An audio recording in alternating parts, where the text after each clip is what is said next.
ng kaso dito, sir, tawagan mo sila. Ano ba to?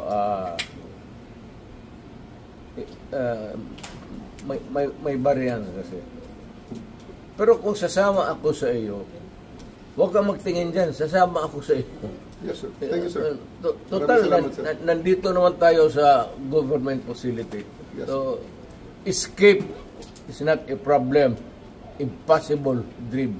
Thank you, sir. Okay naman, apurado. Ang akin lang, I might not have the chance anymore to lecture on you na the serious implications ito. We have withdrawn and then you would allow me to be brought to a body of which we are no longer a member. Isa yan. Kaya sabihin mo din sa sabi ni Mayor, kindly ponder on this seriously. Alam mo man, nabasa mo man siguro, withdraw na tayo. So, bakit mo ako dalhin doon sa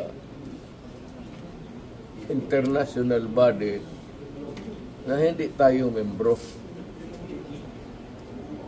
Kung balang araw, per chance, kung isa sa inyo magkakaroon ng kaso, at joking ko yung mga politika to, alam mo naman politika ito. Sabihin ko siguro, doon hatakin mo yan doon sa maligayahan kayo niyan. I'm reminding you, not because I want to, I'm not berating you actually. I'm giving you a lecture na ponder on it seriously because magkakaroon ito ng implication. Una-una, I don't know about, but my family, lalo na si Vice President, if ikaw bukas mag-presidente yan, waswas tayong lahat dito. Or, on a longer term, kung tatakbo yan, mananalo yan. Dahil nga sa ginawa ninyo tuloy yung ano.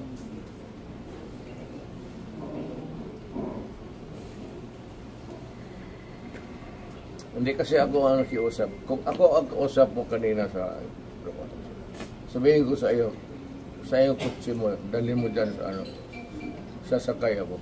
Yes, sir. Thank you, sir. And then, sir, may bus tayo, sir, sa labas. Kasama, sir, ang family mo, sir. Hindi ko na, wala na. Iiwan ko na. You can have a choice of 3 other companions, sir, please. Wala. Abogado, siguro. Yes, sir. Wala man kayong ano.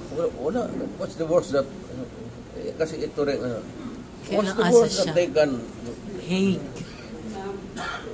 Malayo masyado yung Hague. Kaya doon ka nga dalahin eh. Hindi nga papayag ang Supreme Court dyan. Kaya nga. May mga abogado. They're actually bringing you to the Hague. Yun ang sinabi ni General Torre. That is kidnapping. That is Kidnapping. kidnapping. We just answer that, Mr. President, on the proper forum. Andito naman mga abogado niyo. Okay na siguro. Kaya nga, but sabihin mo yung ICC is out of the question. Yes. Dito tayo ano, prosecute niyo ako, i-detain mo ako, pakainin mo lang ako, patulugin mo ako. You file charges, the worst charges that you can imagine, do it. Yeah. But dito sa Pilipinas, hindi ako I do not recognize you. So, are you coming with us, sir? Oo, basta yan ang condition. Let's go.